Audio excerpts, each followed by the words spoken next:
The mop clattered against the marble floor as his voice cut through the morning silence. "Caroline, isn't it? Make sure you get those fingerprints off the glass doors. That's what we pay you for." Marcus Webb stood there in his $1,000 suit, smirking while his team watched from the conference room. My face burned, but I kept my eyes down. 20 people witnessed my humiliation that Tuesday morning. None of them knew the truth. I wasn't just Caroline the cleaner. I was Caroline Foster, silent partner and primary investor in Foster & Webb Financial Services, the company Marcus thought he owned. The company I'd built with my inheritance before stepping back to let others shine. That was my first mistake. Letting him think he was in charge was my second. But watching him mock me while stealing from my company, that was his biggest mistake. I squeezed the mop handle and smiled to myself. He had no idea what was coming. 3 months earlier, I'd received an anonymous email. Just numbers at first, then patterns I recognized from our quarterly reports. Someone was skimming money from client accounts. Small amounts that wouldn't trigger audits, but they added up to hundreds of thousands. I'd spent weeks tracking the digital trail from my home office, following each transaction like breadcrumbs. Every path led to one person, Marcus Webb, my so-called business partner. The man I'd trusted with day-to-day operations while I focused on strategy. The man who was now systematically destroying everything I'd built. I needed evidence that would hold up in court. Evidence I couldn't get from my executive office where Marcus had installed security cameras and key loggers. I needed to become invisible. I needed to see what happened when no one thought I was watching. So I became the one person nobody notices. Became a cleaner. My lawyer thought I was crazy. "Caroline, you're risking everything," Amanda warned over coffee. "If he finds out, you'll lose the element of surprise." But I'd made up my mind. I contacted Clean Tech Services, the company we'd contracted for janitorial work. Their owner, Mrs. Patterson, owed me a favor from years back when I'd helped save her business. She agreed to hire me under a false name. No background check. No questions asked. My first shift started on a Monday night. The polyester uniform scratched against my skin, and the name tag read, Carrie Johnson. I dyed my hair dark brown, wore thick-framed glasses, and kept my head down. Marcus walked right past me that first evening. He didn't even glance my way. To him, I was invisible. Exactly what I needed. The night shift gave me access to empty offices, unlocked computers, and careless conversations people had when they thought nobody was listening. The first week was harder than I'd imagined. My hands cracked from the harsh cleaning chemicals. My back ached from pushing the heavy cart down endless hallways. But the physical pain was nothing compared to what I witnessed. Marcus had transformed my company culture into something toxic. I watched him humiliate junior employees, taking credit for their ideas in meetings. I saw him reduce the new intern, Kelly Martinez, to tears because she'd forgotten to label a file correctly. "This is pathetic work," he'd shouted, throwing papers at her feet. "Pick those up and do it right this time." The other executives just watched. Nobody defended her. Nobody spoke up. Fear had infected every corner of my company. The place I'd built on principles of respect and collaboration had become Marcus's personal kingdom. And I'd been too blind to see it happening. I was too focused on big-picture strategy, too trusting of my partner. That trust had cost my employees their dignity. By week 2, I'd established a routine. I arrived at 8 p.m. when most people had left. Marcus always stayed late, working in his corner office with the door closed. His executive assistant, Tyler Brooks, usually left by 7, giving me access to the outer office. That's where I found the first real evidence. Tyler kept meticulous records, including Marcus's personal calendar with meetings marked private or confidential. One entry caught my attention. Cayman meeting, wire transfer confirmation. I photographed everything with a small camera hidden in my cleaning cart. Bank statements left on the printer. Emails displayed on unlocked computers.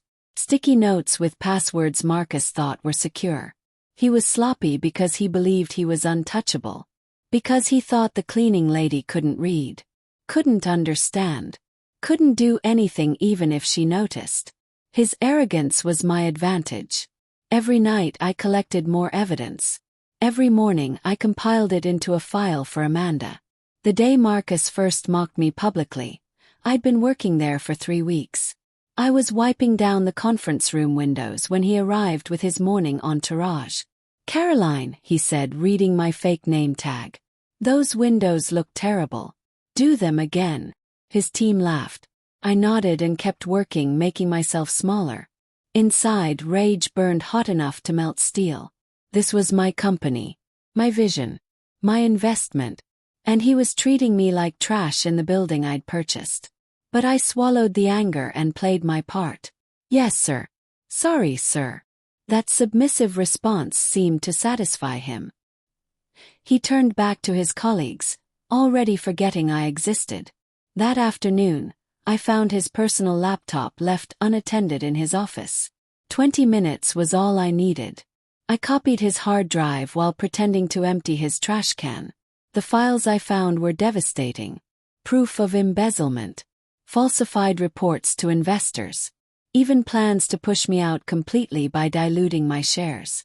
Marcus's cruelty wasn't limited to me. I watched him systematically break down anyone who challenged him. Thomas Park, our senior analyst, questioned a financial projection in a meeting. Marcus smiled coldly and said, "Thomas, maybe you're not senior material after all. Perhaps we should revisit your position." Thomas went pale but said nothing more. The message was clear: agree or suffer. I wanted to intervene, to reveal myself and stop this abuse. But Amanda's voice echoed in my head. "Evidence first, emotion later. You need an airtight case." So I documented everything. Every cruel comment, every false report, every stolen idea. My cleaning cart became a mobile surveillance unit. The mop bucket concealed a voice recorder. The spray bottles held tiny cameras. I was building a case that would destroy Marcus Webb completely. But I had to be patient. One wrong move and he'd realize what I was doing. Then everything would be lost. Week 4 brought an unexpected complication. Tyler, Marcus's assistant, started noticing me. Not in a suspicious way, but with kindness I hadn't expected. "You work too hard, Carrie," he said one evening, finding me scrubbing the break room at midnight. He handed me a bottle of water. "Marcus doesn't appreciate anyone. Don't let him get to you." I mumbled thanks and kept working. But Tyler lingered. "I've been here 5 years," he continued, his voice dropping. "It wasn't always like this. When Caroline Foster was involved, this was a good place to work." My heart stopped. "Caroline Foster?" I asked carefully. Tyler nodded. "She started this company. Marcus was just the finance guy. But she stepped back to handle other investments, and Marcus took over. Everything changed. He got mean." Tyler looked around nervously. "Sometimes I think about telling her what he's doing. But I don't know how to reach her. And honestly, I'm scared. Marcus destroys people who cross him." I wanted to tell Tyler everything. But instead I just said, "Maybe she already knows." The breakthrough came on a Thursday night. Marcus had a late meeting with someone named Victor Ashford. I recognized that name from my research. Victor was a corporate raider known for hostile takeovers. I positioned myself near the conference room, pretending to clean the hallway. Their voices carried through the partially open door. "She's completely out of the picture," Marcus said, his tone confident.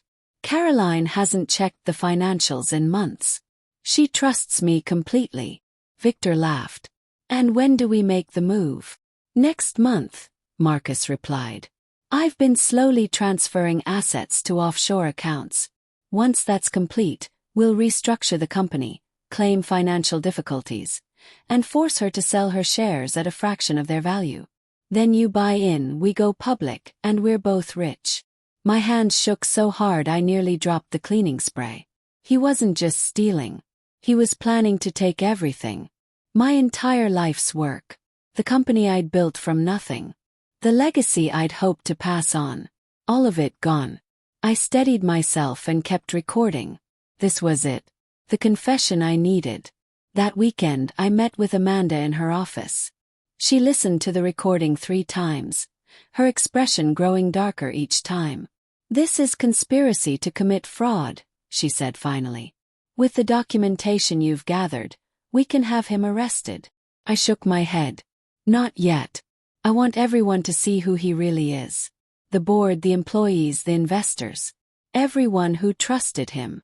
Amanda leaned back in her chair. "What are you planning, Caroline?" I smiled for the first time in weeks. "Marcus has called a special board meeting for next Friday. He's going to present quarterly results and his vision for the company's future." His words, from the memo he sent last week. "And," Amanda prompted, "and I'm going to attend that meeting. Not as Caroline the Invisible Cleaner. As Caroline Foster, majority shareholder and co-founder." Amanda's eyes widened. "He'll have security remove you." "Not if I have board support," I countered. "Which is why you're going to send each board member a preview of our evidence tonight. Nothing too detailed, just enough to make them very interested in what I have to say." The week before the board meeting crawled by like torture. I maintained my cleaning routine, but now every encounter with Marcus felt different. I knew his secrets. I knew his plans. I knew his future. And he had no idea. On Monday, he snapped at me for leaving streaks on his office window. On Tuesday, he complained that I'd moved papers on his desk. On Wednesday, he told Tyler to get rid of that useless cleaner and find someone competent. Each insult was another nail in his coffin. Tyler defended me quietly. "She works harder than the last 3 cleaners combined, Marcus. And she's cheaper." Marcus waved dismissively. "Fine. But keep her away from me." That evening, Tyler found me in the break room. "Ignore him," he said softly. "He's stressed about the board meeting. Apparently, some of the board members are asking difficult questions about finances." I hid my smile. Amanda's preview had done its job. The board was now very curious about certain discrepancies in Marcus's reports. Friday couldn't come fast enough. Thursday night, I worked my last shift as Carrie Johnson.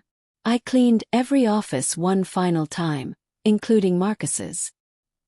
He stayed late, preparing his presentation for the board meeting. I could hear him practicing his speech through the door. "Foster & Webb Financial has exceeded all projections this quarter," he announced to his empty office. "Under my leadership, we've achieved unprecedented growth."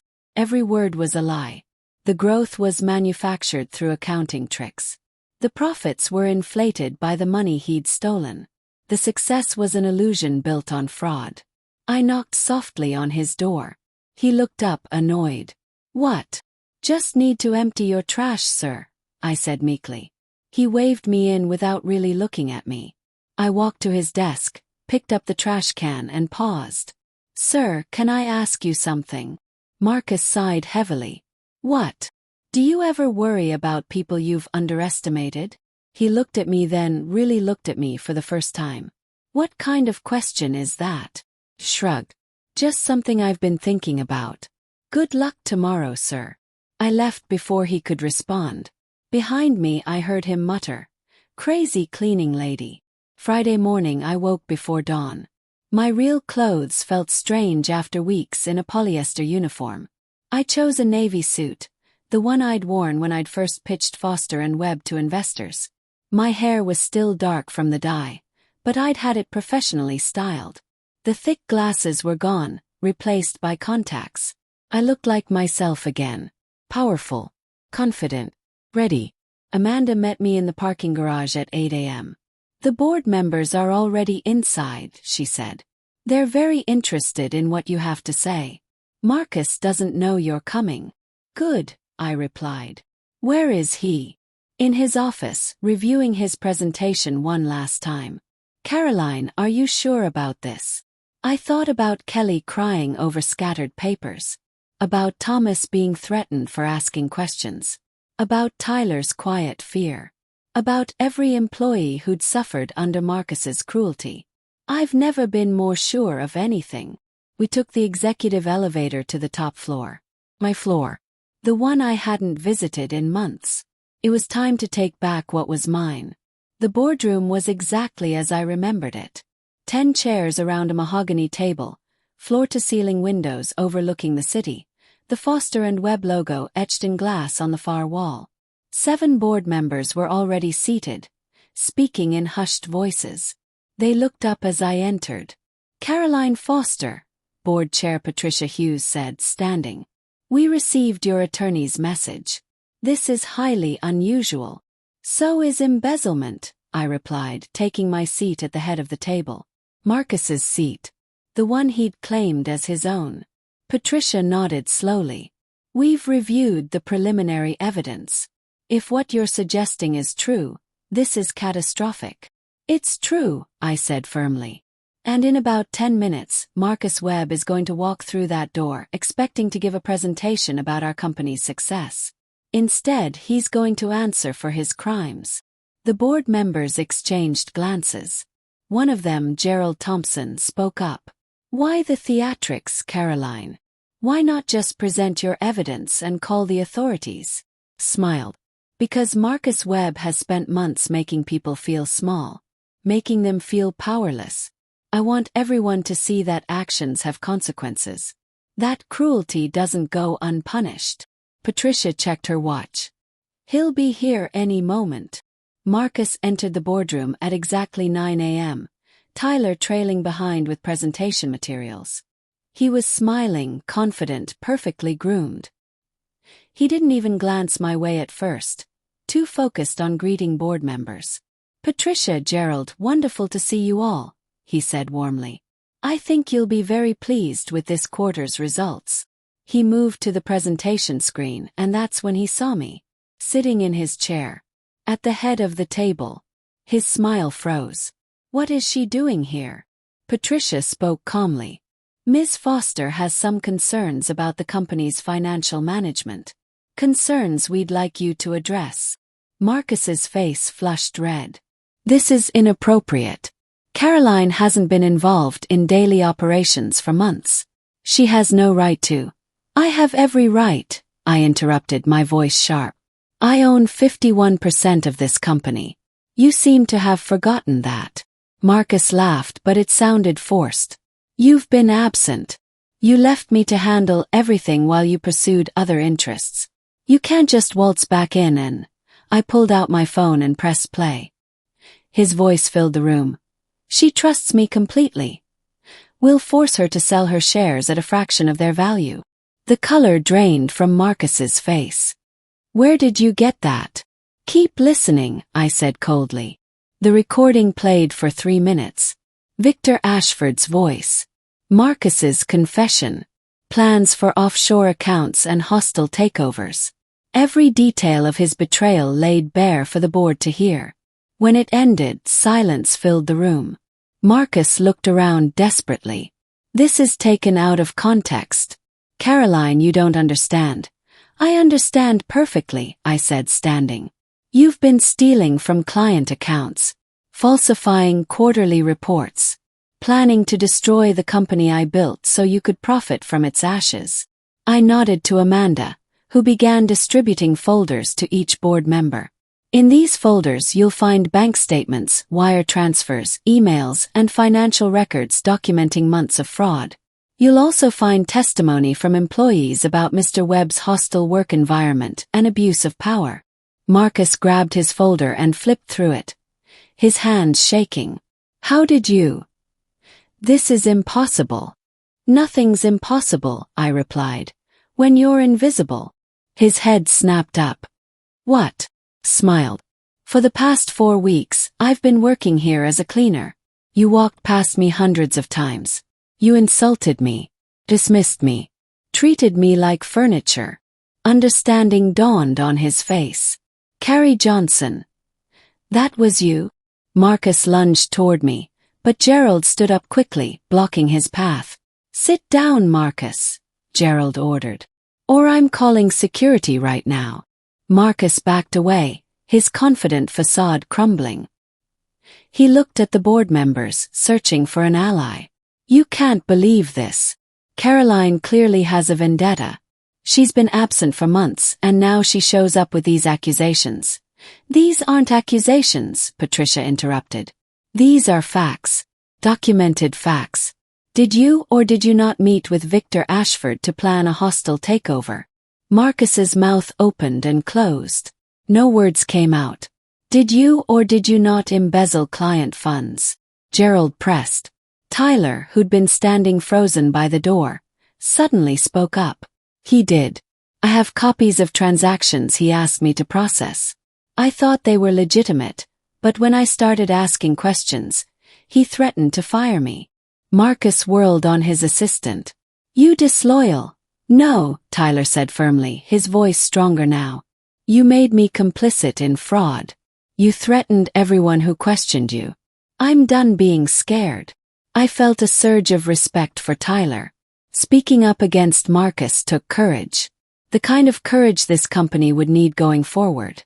Patricia stood and addressed the room formally. This board meeting is now a disciplinary hearing. Marcus Webb, you are suspended immediately pending criminal investigation. Security will escort you from the building. Marcus turned to me. His expression twisted with rage. You think you've won. You abandoned this company. You were too weak to handle the pressure of running it day to day. I built this success. You built nothing, I cut him off. You stole credit from talented employees. You manipulated numbers to hide your theft. You created a culture of fear. That's not building, that's destroying. 2 security guards entered the boardroom. Marcus looked at them, then back at me. For a moment, I saw something other than rage in his eyes. Maybe regret. Maybe just the realization that his game was over. I want a lawyer, he said finally. You'll need one, Patricia replied. Security, please escort Mr. Webb out. He's no longer authorized to be in this building. Marcus walked toward the door, then stopped and turned back to me. You know what your problem is, Caroline. You care too much about people. That's why you'll never be truly successful. I met his eyes steadily. That's where you're wrong, Marcus. Caring about people is exactly why I'll succeed.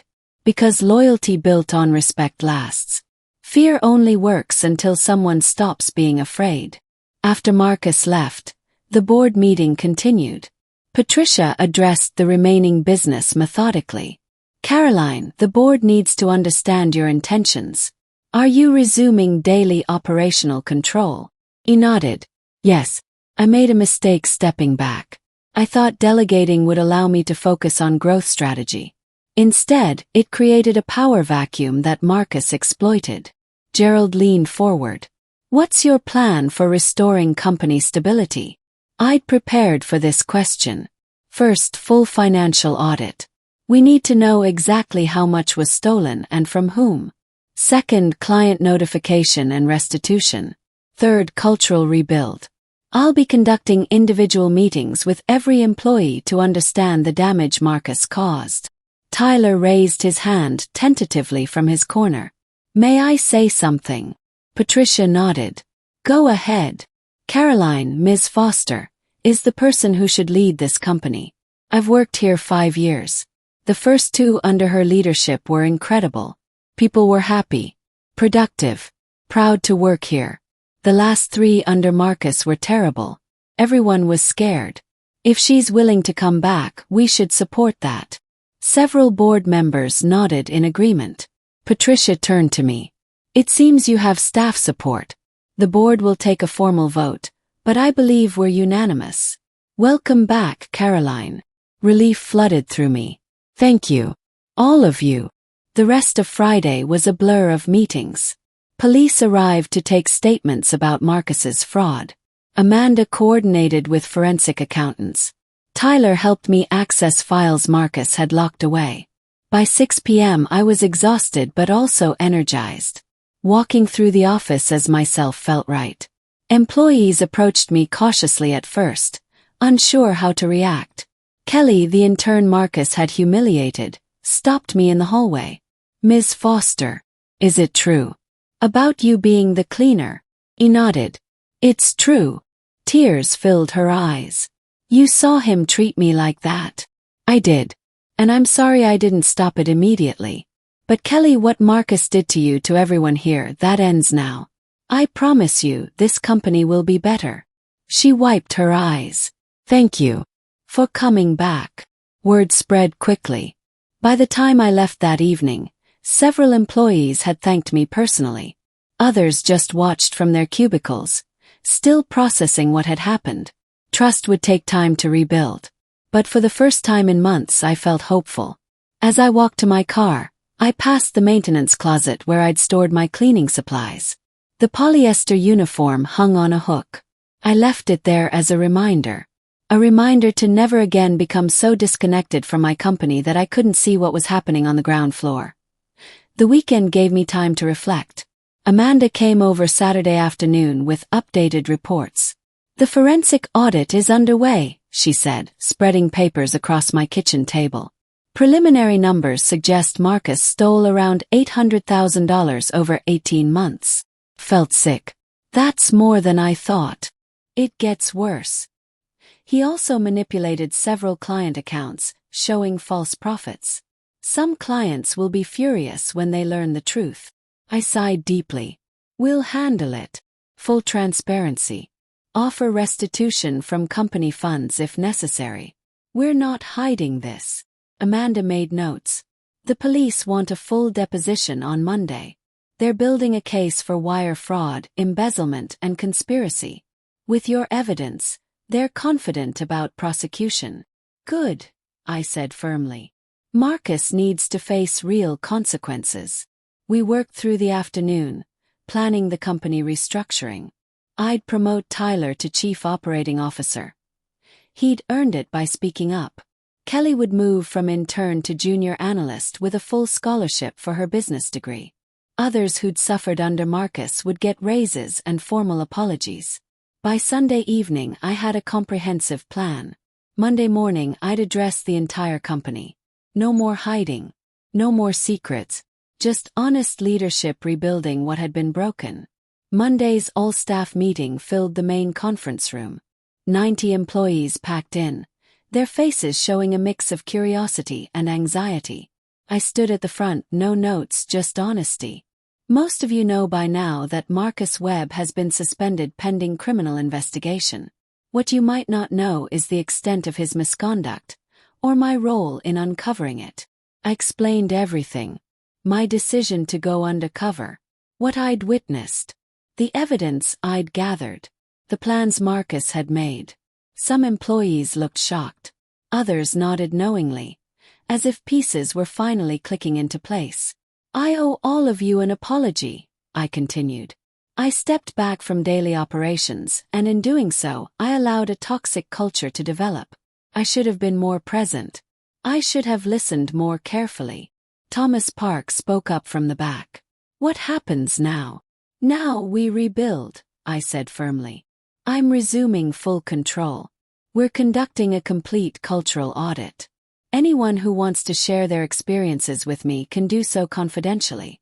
We're implementing new policies to prevent abuse of power. And we're making things right with every client Marcus misled. The room was silent. Then someone started clapping. Then another. Within seconds, the entire room was applauding. Some employees were crying. Others were smiling for the first time in months. Tyler stood and addressed the room. Caroline Foster is the leader this company needs.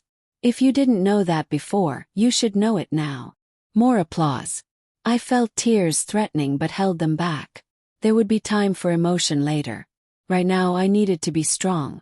Thank you, I said when the applause died down. Let's get back to work. We have a company to save. The next month was intense.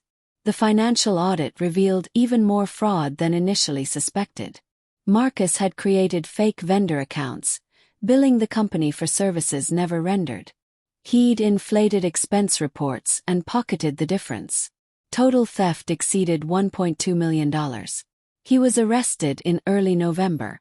The news covered his perp walk extensively. Financial executive arrested for massive fraud. His mugshot showed a man who'd aged years in weeks. Victor Ashford, his co-conspirator, fled the country before authorities could arrest him. International warrants were issued. Meanwhile, I focused on healing the company. Exit interviews revealed the depth of Marcus's damage. 12 employees had been planning to quit. 6 had documented harassment claims they'd been too afraid to file. Everyone had stories of his cruelty. I implemented new policies immediately. Anonymous reporting systems, quarterly cultural reviews, mandatory management training on respect and ethics. I promoted from within, elevating people Marcus had suppressed. The culture shifted gradually. Laughter returned to the break room. People stopped looking over their shoulders constantly. Trust rebuilt slowly, one honest conversation at a time. In December, we held a company holiday party. Not the formal, stiff affairs Marcus had preferred, but a genuine celebration. Employees brought families. Music played. People relaxed. Kelly approached me during the party. "Ms. Foster, I just wanted you to know, this feels like a real family again." That comment made everything worth it. Marcus's trial began in January. I testified for 2 days, presenting evidence and recordings. His defense attorney tried to paint me as a vindictive partner, but the documentation was irrefutable. Other employees testified too. Tyler described being threatened. Thomas explained how Marcus stole his ideas. Kelly recounted public humiliations. The jury deliberated for 6 hours. Guilty on all counts. Marcus was sentenced to 8 years in federal prison and ordered to pay full restitution. As they led him away in handcuffs, he looked at me one final time. Felt no triumph, no satisfaction, just sadness for the waste of it all. He'd had talent. He could have been a genuine partner. Instead, he'd chosen greed and cruelty. Outside the courthouse, reporters swarmed. "Miss Foster, how does it feel to see justice served?" one asked. "It feels necessary," I replied. "But my focus isn't on his punishment. It's on rebuilding what he destroyed and making sure this never happens again." That evening, Amanda and I shared a quiet dinner. "It's over," she said, raising her glass. "You did it." I clinked my glass against hers. "We did it. And now the real work begins." Foster and Webb Financial had survived its darkest chapter. Now we could focus on the future. 6 months later, I stood in the conference room looking out at the city skyline. The company had not just recovered, it had thrived. We'd gained new clients attracted by our commitment to ethical practices. Revenue was up 30%. Employee retention hit record highs. But the real change was intangible. People smiled more, collaborated openly, took risks without fear of humiliation. Trust had returned. I kept the cleaning uniform in my office closet as a reminder. Sometimes employees would spot it and ask about my undercover experience. I'd tell them the truth. Going invisible had taught me to really see. To see how power could corrupt, how fear could silence, how cruelty could destroy, but also how courage could inspire, how honesty could heal, how respect could rebuild. Marcus had mocked me because I was a cleaner. He thought service work was beneath dignity, that invisibility meant powerlessness. He was wrong. The janitor sees everything, hears everything, knows everything. Being underestimated isn't weakness, it's opportunity. Tyler knocked on my office door. "Ready for the board meeting?" I grabbed my notes and smiled. "Absolutely." As I walked through the halls of Foster and Webb Financial, employees greeted me by name. This was my company. Not because I owned it, but because I'd fought for it. I'd cleaned floors and gathered evidence and faced down a criminal who'd tried to destroy everything I'd built. And I'd won. Not through privilege or luck, but through persistence and courage. The cleaner had cleaned house. And now, everything sparkled with possibility.